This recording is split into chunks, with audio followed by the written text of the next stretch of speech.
നിങ്ങളുടെ favourite shows ഇനി ഒരിക്കലും മിസ്സാവില്ല. ഇപ്പോൾ C5 കാണും നിങ്ങളുടെ ഫേവറേറ്റ് ഷോ തികച്ചും സൗജന്യമായി.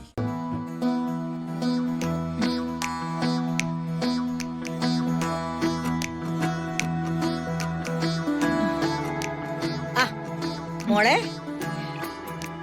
അച്ഛമ്മേ, ഞാൻ കോടതിയിലേക്ക് പോകാൻ ഇറങ്ങാം.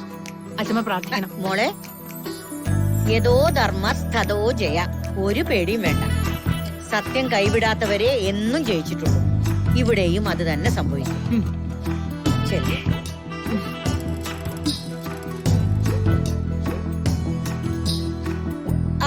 മോളെ സുമി, ഒന്ന് നിന്നേ.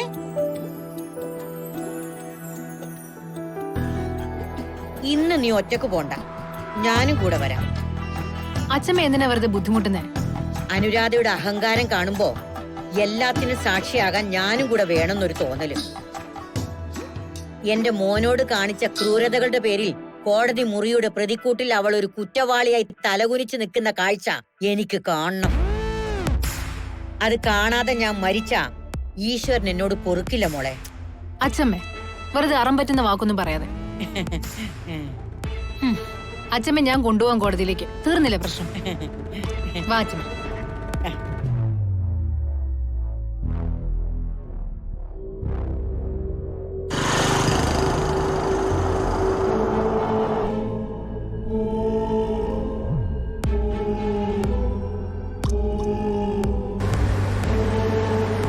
അതെ, ആ മഹാദേവ ക്ഷേത്രത്തിന് മുന്നിലെത്തുമ്പോ ഒന്ന് നിർത്തണേ. ശരി മാഡം. മോളെ, 7-ാം മാസം കഴിഞ്ഞാ പിന്നെ അമ്പലത്തിൽ കേറാൻ പാടില്ലെന്നാ. അറിയാച്ചമ്മേ, ഞാൻ അകത്ത് കയറുന്നില്ല. പുറത്ത് നിന്ന് തൊഴുതിട്ട് കാണിക്കിട്ടിട്ട് വരാം. ശരി.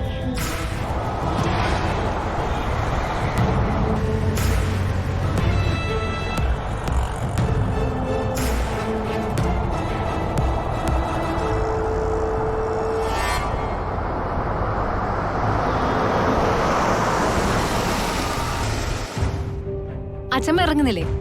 വേണ്ട മോളെ, ഞാൻ വൈകിട്ട് വന്ന് ദീപാരാധന തൊഴുതോളാം. മോള് വേഗം ചെന്ന് കാണിക്കിട്ടിട്ട് വാ. അച്ഛമ്മയുടെ ചെല്ല്. അച്ഛമ്മ വിളിച്ചു.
ഡൗൺലോഡ് ചെയ്യൂ C5 ആപ്പ്. കാണൂ എല്ലാ എപ്പിസോഡുകളും സൗജന്യമായി.